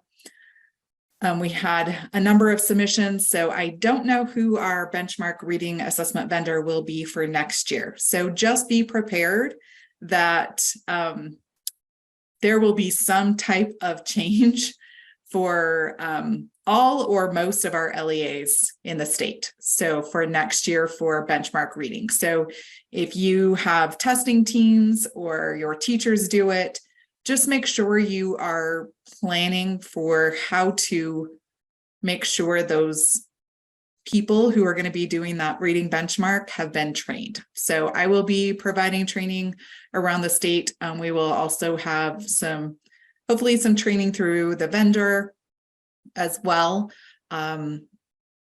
So just if teachers do it, make sure you're setting a day aside at the beginning of the school year for teachers to attend training. And unfortunately, I will not be able to just be doing training for each LEA individually. It will be like I will be in certain parts of the state, and you'll need to send teachers, or I'll be providing virtual trainings, but I won't be able to provide training for individual LEAs just because there will be so many people who will be needing that training. Will you still stay on that slide? Okay. This year, the KEEP exit is still required because for the 23-24 school year, the KEEP is the required kindergarten assessment. So we gave the KEEP entry, the KEEP exit will be required at the end of this year. For the 24-25 school year, it will be that benchmark reading and math assessment. So currently, there are calendar days that have been designated for those kindergarten assessments because the KEEP assessment is a one-on-one assessment that takes 15 to 20 minutes for teachers to give that assessment. With the change to that benchmark reading and math assessment, kindergarten students should be attending the same number of days as their other peers in other grades. So those specific days that were allotted for kindergarten assessments are no longer allotted. So the calendars for 24-25 will need to be adjusted so that kindergarten students start on the same day as their peers and end on the same day as other grade levels. So that's what it means when it says no calendar days are given for that. As we discussed this as USBE staff and presented to the board, we couldn't justify giving kindergarten teachers 12 calendar days when they're going to be giving the same assessment as our 1st through 3rd grade teachers who have no calendar days. So that has been removed. Yes. Can you, this is a really important information. Is it going to the curriculum directors as well? It has been sent to literacy directors. I'm happy to send it out to curriculum directors as well. I will make a note of that. So I'd send it to everybody. And did I miss something where you really laid it out in a step-by-step process in a letter or something else? Because no, this is the first. We are drafting like a formal thing that's going to be sent out to listservs. And that will come out probably, it'll come out in October. So just a formal. Because when it affects the calendar days and students in schedule, I mean, the superintendent should also be aware of that as well. I'm just saying it's that important for us. Yeah. Yeah, when you're saying kids are in school or not, and we build the calendar, I just think it should be a really wide net that's thrown to inform Yep, I'm everybody. happy to reach out and make sure that that comes out to others. Thank you. The data gateway will still be available for those who would want to administer the KEEP assessment.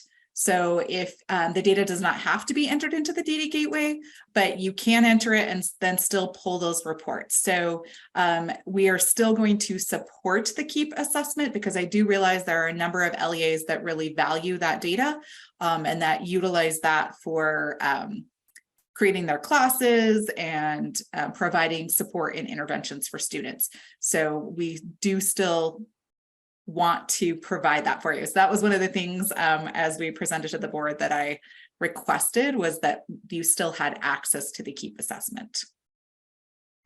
And yes, we are our contract with our current reading benchmark is ending. And so we are selecting a vendor for the benchmark reading assessment. And so it is,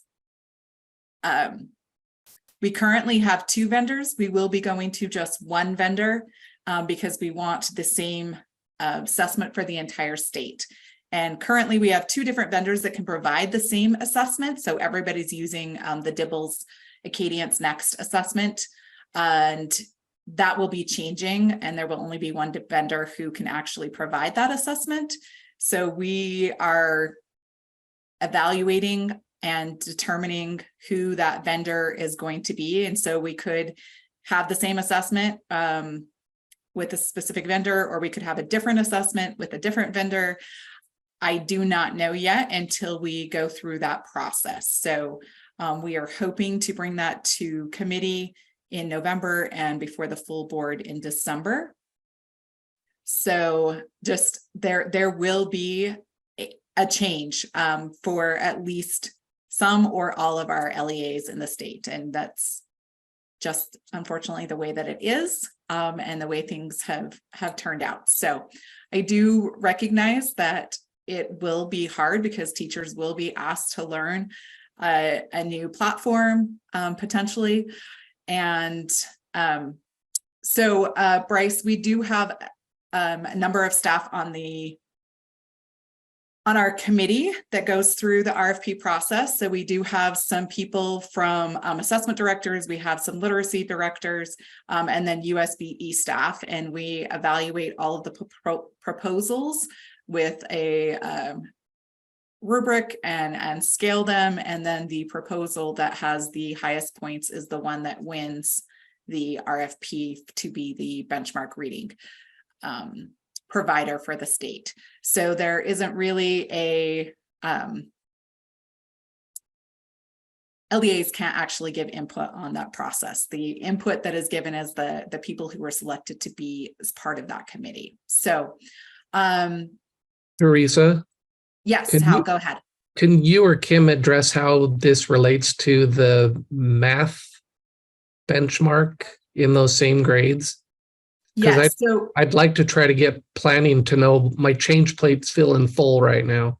Right, I know. Thank you. So the math assessment vendor is not due for a couple of years still, so it will not be changing. So the math assessment vendor will still be that Acadience assessment, and there will still be the same vendors available for that.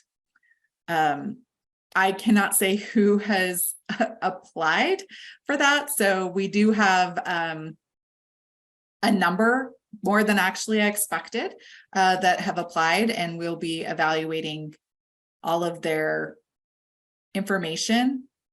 And so it is really up in the air right now. I cannot say, I do not know who it will be.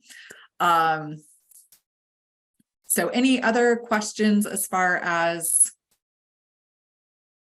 I did see Ben. Yes, if you do choose to administer the KEEP, you cannot set aside calendar days for that.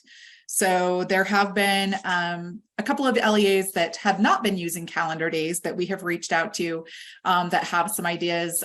They've talked about that they give the assessment during their kindergarten roundouts because you do not have to follow those specific dates anymore. So you could give it in the spring before kindergarten during the kindergarten roundup.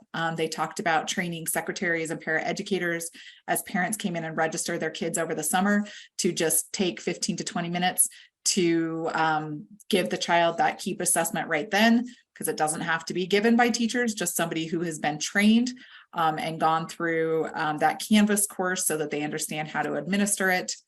And then there are some people who say they're just going to pay their kindergarten teachers a little bit extra to do it before school starts so that they have that data. So there will be no calendar dates for the end of the year either. There is for this school year. The KEEP is still required for the 23-24 school year. You still have calendar days if you scheduled them for the end of this school year to administer the KEEP. For the 24-25 school year, there are no calendar days for either at the beginning or end of the year for those kindergarten assessments.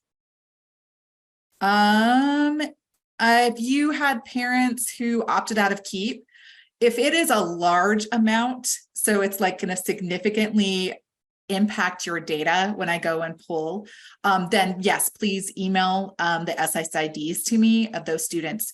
If it is just a couple and it's not going to lower your percentage, below 90% of KEEP of students participating in the KEEP assessment, then don't worry about sending that to me because there is no place on Data Gateway to indicate that. But if it's going to significantly lower your information, yes, please just send that to me, because when I pull that data, I would reach out and say, hey, what happened? Why was the KEEP not given? And if you've had parents opt out, which it is on the opt-out form, just send me in a list of those SSIDs, and that gives me a heads up of why your data looks the way that it does. Teresa, can I just jump in on what Hal said? So I appreciate that idea of bringing this to the superintendents. So I'm a literacy director as well and had heard about this previously. So I already spoke with my superintendent. We're looking at an additional cost there as we're trying to figure out how we're going to make sure we've tested our students so we're able to sort them within classes. So whether that's an aide that's been trained in KEEP or another assessment, or whether that is our teachers coming in before school starts to test students, we're looking at additional costs there. So I would just really love to hear what the other superintendents and districts say as to how they're going to handle this and where that funding might come from. Okay. That is definitely a conversation I can pass on to those who are working with those groups and have some additional thoughts around that. So thank you.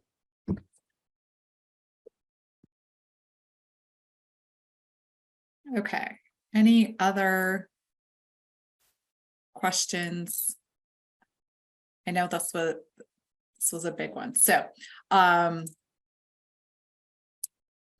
Thank you. Go ahead and you can go on to the next slide. So just a reminder of those beginning of year testing dates for the Acadience assessments for both math and reading. You should be finished actually assessing by September 30th and make sure all of your information is in your system and in your SIS system, and parent letters have been sent out for that October 30th date. And then we do have our end of year 2023 Acadience data. So it does have that component of numerous years. So there are the files here available for you, both the LEA and the state level. And so you're welcome to download those and use that information as a comparison data for your school and your district, and sort it to your heart's content. Next slide. So it does just give you a little reminder of how you sort the data. So there is filters on every single column. So if you just click on those little green pyramid next to the heading name, it'll then allow you to sort it however you want. So you can select it to be just your district. You can select it by sort it by grade level or year or time of year or demographic. And it allows you to sort and really pull down the data to see what you specifically want. And I'm going to turn it. Yes, Bruce, that parent report is required at all 3 times of the year. Thank you. And then I'm going to turn it over to Jared. Yeah, so hopefully you can hear me all right. Yeah, okay. So Teresa and I have scheduled data analysis here. So it includes, as you can see, reading and math. And we have breakout rooms depending on if people are interested in focusing on the reading data or the math data. So the information is there. Please share this and have people sign up. You can see there's 2 options. One is focused on teachers and the reports that they see. And then the other is school leaders or administrators and the reports that they might see. And then you have a link to Midas. For Acadience Math, there are some essentials workshop sessions that are coming up. You can see we've pretty much done the ones for beginning of year. So for middle of year, if you have new people that you need trained to be able to administer for that middle of year session, November 9th and November 30th. And also notice that November 9th is in person. It will be at USBE. And then end of year, if you have more other people that need to be trained, we have 2 more dates there as well. I've also included a link to the Word document that has all the information that you could share as well. So I've received this question, and really this could apply to both Acadience Math and Acadience Reading. And so this question came to me on what do other LEAs do? And so I wanted to share it out there. You can see on the slide you could respond in the chat or come off mute. The other thing I did want to share, just because I wasn't sure how much time we would have, and I want to definitely let Scott be able to get to his stuff and share all that he's prepared. But I just put in the chat a link to a Google form. So if your preference is just you want to share this out with other people, maybe you're not necessarily involved with Acadience Math or Acadience Reading, please share that Google form. It just has the 2 questions there, and we'd love to hear back so that we can share this statewide, because this is just a question that has come to us and we don't know unless we hear from you. So if there are any that you have like on that right now, you could share some thoughts, please feel free to do that in the chat or come off mute. Otherwise, feel free to do that Google form and send that information to us later.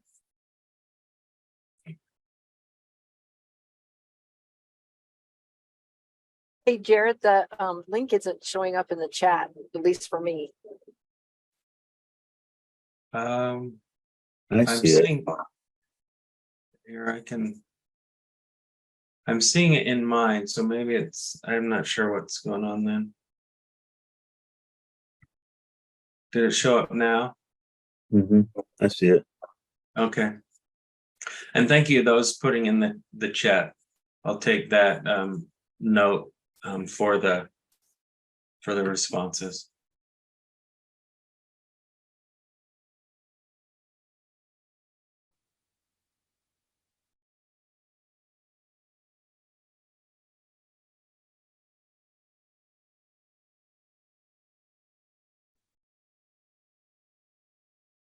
Well, people are putting some stuff in the chat.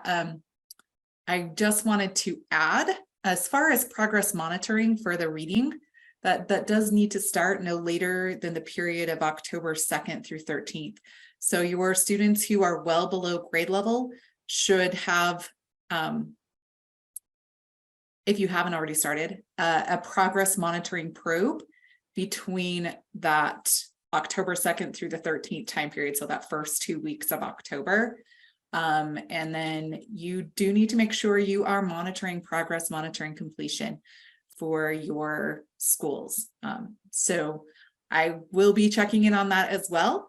And I would love to be able to not have to send very many letters asking for people to be progress monitoring on rate. And I would love to send lots of letters and lots of certificates saying, great job of progress monitoring your students on rate. So that rate is well below students every 1 to 2 weeks and below students every 2 to 4 weeks.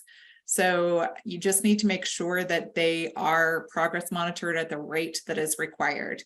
And I do highly encourage you to have a plan as to when students are absent, who's going to catch those kids and who's going to make sure that it's happening with the school level and at your LEA level. And then also how that data is going to be used to inform instruction. So progress monitoring is really only effective if you utilize that data to inform instruction at the individual student level. So just a plug for that progress monitoring. So somehow that slide didn't get in. So I wanted to make sure I added that information.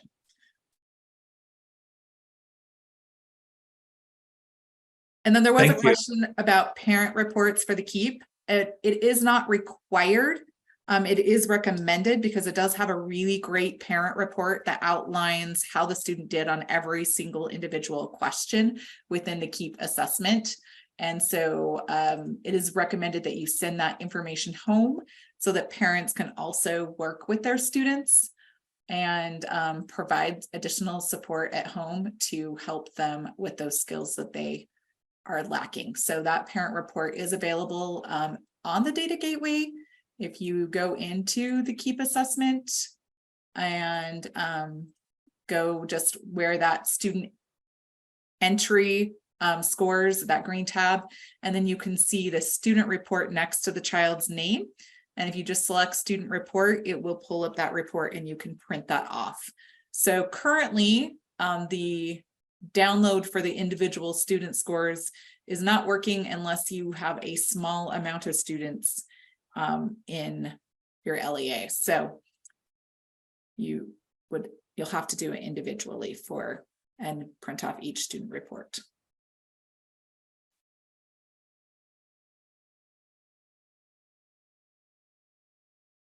Okay, thank you for those that I see some responses in the Google form as well as in the chat. So appreciate that and the feedback. And if you have other thoughts, please feel free to email me. But it's great to hear, and so we can support. I know last week I was able to go to Southern Utah area and be able to visit some LEAs, and a lot of questions were, what are other LEAs doing? And just wanting to have resources and see how others are working through problems. So thank you for the responses. Next slide. I'm done. Thanks. All right, everyone, for Apple this year, our training is being held next week, September 26th. If you have not already registered, that is available in Midas, and you can still do that, or feel free to forward that information onto any interested parties who would find it beneficial to attend that training with us on that afternoon. Next slide, please. So the welcome letter will go out to Apple users starting October 2nd. And as in years past, this comes in 2 pieces. So the first email that the user receives is going to have the username, and then the second email the user receives will have their password. You will want to make sure that you have no reply at languagetesting.com, whitelisted so that it doesn't go to your junk. I've been adding that in the AD memo. But just kind of be aware of that. Those welcome letters are not going to start coming out until October 2nd. As far as for our training, there's going to be a couple of new procedures this year regarding setting accommodations or requesting accommodations, as well as rating review requests. So even if you are one of our super veterans with administering the DLI Apple test, you will want to be sure that you attend the training for those very specific purposes, because we've got some new things coming. As a reminder for you, the Apple window is October 16th through December 1st. If you've got questions at any time related to Apple, feel free to contact me with those questions. Go ahead and go to the next slide. For UTIPs, next slide, the training that was held is been posted on YouTube. I've also been sharing that in recent AD memos, but just in case you've missed them, it's linked here in this slide. We've had a lot of questions regarding copying content specifically related to the high school benchmarks into other systems that you might be using, other assessment systems.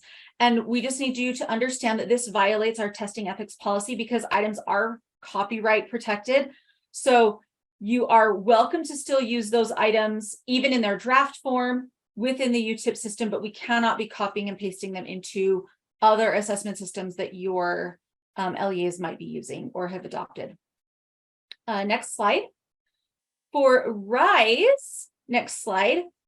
Something to be aware of in our TIDE settings. We had this question come up in our training last week.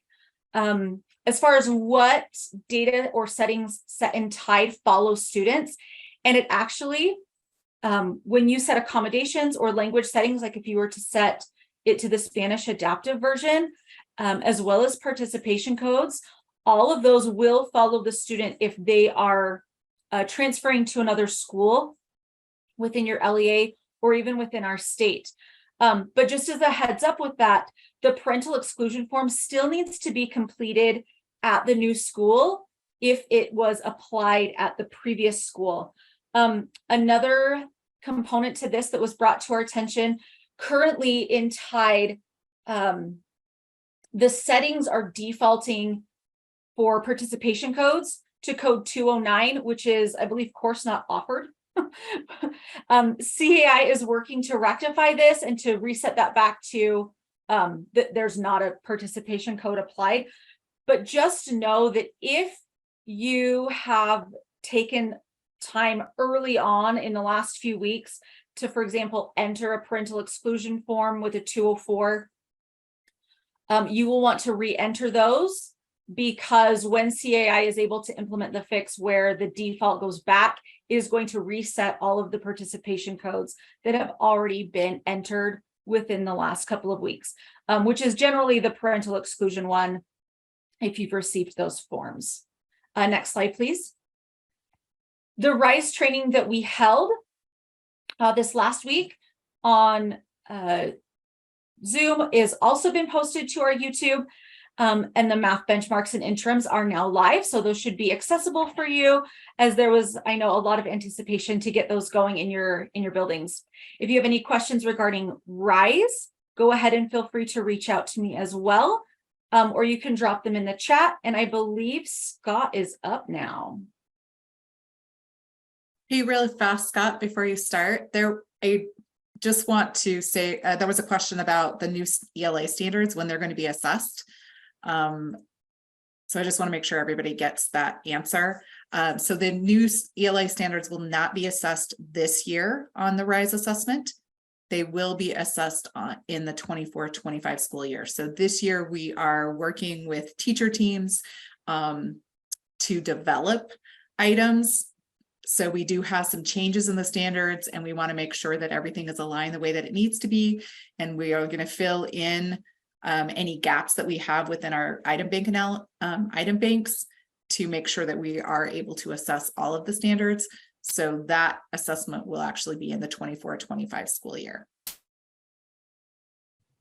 And just to jump in here as well, that goes for Utah Aspire Plus as well. We will actually be going over the timeline for development of those assessments to have them be aligned to the new standards in the Assessment Connections webinar.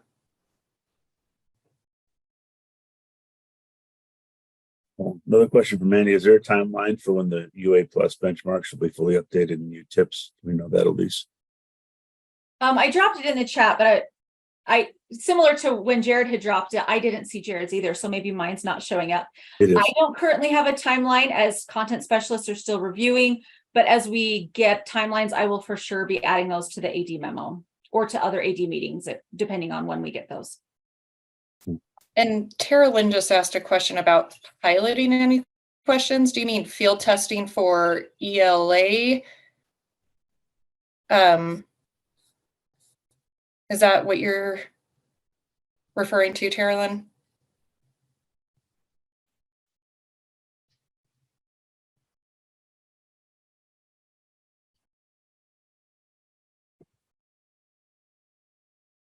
You're welcome to come off of mute, Tara Lynn, if you want.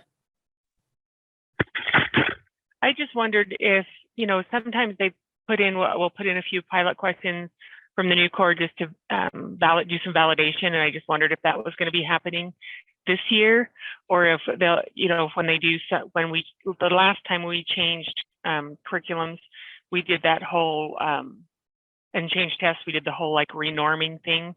And I wondered if we were going to do anything like that with the new curriculum. Right. Great question. And again, we'll be going over all of that in our assessment connections, but for a little sneak peek into that, because we have been messaging out the timeline. Every year we actually do field test new items. So any items in development are right now we're making sure that those items that we're developing now align to the new ELA standards for both RISE and Utah Aspire Plus. So we field test items every year, but as far as a standards setting, we're still in the process of determining what's going to be needed. We've had some pretty hefty meetings with our TAC and other committees to determine if we're going to have to do just a verification or a whole new standard setting. So we'll announce that as soon as that's set in place. And then, but no matter what, there will be a little bit of delay in scores the following for next spring, because no matter what, a standards verification or standard setting will have to take place. So no matter what, there will be a little bit of a delay because of the new standards. So if you have more questions, you're welcome to reach out to myself, Teresa, or Sid to kind of talk about that timeline for development and the kind of the outcomes and implications you can expect from the new test. And then again, definitely come to assessment connections. Bring your literacy specialist and coaches and everything so they understand what will be happening as well. So everyone gets the same message, but we'll go over all of that. Great question. Cool. Awesome. Love the questions. Keep them coming. Happy to help out wherever you need it. Before we get to the ACT pilot, I just dropped a file in the chat. Right now there's been a request out for the ACT org file to be filled out. And this is totally new because it's for ACT Now instead of Pearson Access Next. And so the information's a little different. And I don't know why I wasn't thinking it, but there's actually a helpful little PDF that explains what each column is supposed to be and what its format's supposed to be. And we should have sent that out, and that's on me. I'm sorry about that, but that link is in that file is uploaded in the chat. You're welcome to download that. If you can't download it, just send me an email. I'm happy to send that file to you, and we will take and make sure for anything in the future we send those little PDF help sheets on this new system, because we want to make sure everything goes as smoothly as possible for that. And remember that org file is due next Tuesday. to Emily. So make sure you get those files filled out and sent back to her. And if you have any questions, reach out to us. We're happy to help. For the ACT pilot, we've got about a dozen schools right now in the ACT pilot looking into the system. There are no requirements on this in terms of what you do in terms of the pilot, because I know you guys are all busy and I know you have all kinds of things happening. Ideally, we'd like you to be able to get into the pilot if you want to see the system and set up, get a chance to see what it's like to add people, users for your schools, to see what it's like to add students, and to make sure the links are working so that you can go into the TCM system and make sure that you're able to set up classrooms for testing. And so the pilot is still there to be able to do that. If you want to, I can add you to that pile. Just complete the survey that I have linked in our PowerPoint, and I can add you to the pilot if you would like to get a peek at the system a little bit early. In terms of the system actually going live, that date is still November 6th. So in just over a month and a half, we're going to be having that go live. And I'm hoping that maybe by the 3rd week or 4th week in October, a few weeks early before that, we can actually have the system itself available for you to be able to log into the system and see that. And so we'll definitely work it for it. And so the ACT link was at for the parent organization. The ID number, I believe, is the number that is assigned by the state in terms of what that number is. And so I don't have all those memorized. I'm sorry. If you're trying to get into ACT now and not the pilot, that link will not work yet. And so because that's not live. We haven't set up the organizations into there. For the pilot, I can if the survey, if you're talking about the survey link isn't working, there we go. That helps. Let me check real quick and see if I can get that link in the chat here, and we'll pop that in the chat and see if that helps on it. Because we all know links sometimes are funny, but that link should work at least in the chat, I hope. And we'll go from there. So like I said, if you want to get into that pilot, great. We're happy to have you there. But if not, that's great too. The one thing I've been finding out is that once I understand what each one of the columns in the CSV is supposed to be in terms of its format, it works amazingly well. Because some of the schools in the pilot, I made up fake numbers for schools because I didn't want to use the actual information. And it turns out you can't use letters. It was weird. And so some of those things I'm learning as I go also. Let's pop to the next slide, please. So some upcoming dates. People keep asking me about graduation class data. How well do we compare to other states and all that? I don't have that information yet. I have a meeting next month. So after around October 5th, we'll be able to have that information, and I'll send that out in an AD memo so people can have access to that. We'll have a schedule of events that's going to go up on the website sometime mid-October, so keep an eye open for that. Like I said, ACT Now goes live November 6th. There is a webinar that it's not long. We just talked about it yesterday in our call. It's no longer tentative. It's going to happen November 7th. I believe around 3:30, but we'll send out further information about links to that webinar. It's going to be a Zoom that we work, and that way we're going to avoid using ACT system, which we personally, and I know you have too, have found it to be very clunky. We'll have more control over that. We'll be able to save it, and Emily's fantastic. She'll get that up on Zoom within just a few days for us, and so that'll be great. And then we have the ACT readiness webinar scheduled for December 5th. ACT is also going to be doing an in-person webinar. We just talked about this yesterday, so that's why it's not on the slide. But that's going to happen in January. There will be an in-person, but also broadcast over Zoom meeting that we'll be doing. So that will be at USBE in Basement West if you want to attend that in person. And well, I guess we'll also broadcast on a webinar. The state ACT numbers for 21 and 22, they are on the data gateway. I just looked at them today. And so they're right there when you open up the ACT section of the data gateway.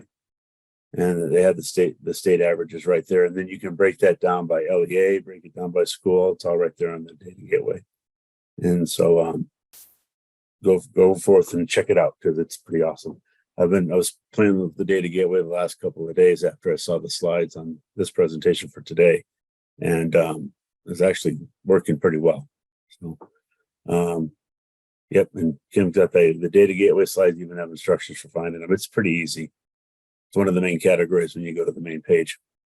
So it's based on the state score. It'll give you a breakdown of the total overall score, Hal, and then it'll break it down by percent proficient in science, English, reading, math on it. And so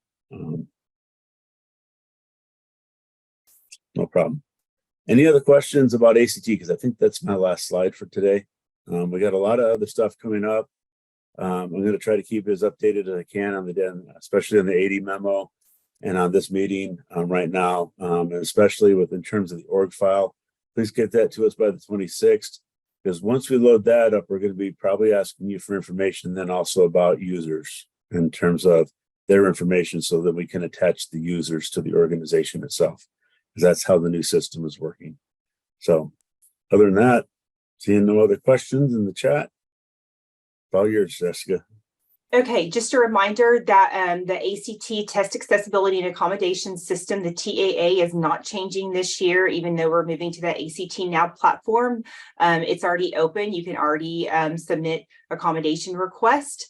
We had a webinar earlier in September that's posted and linked here for you. And this year, our accommodation request deadline is January 19th.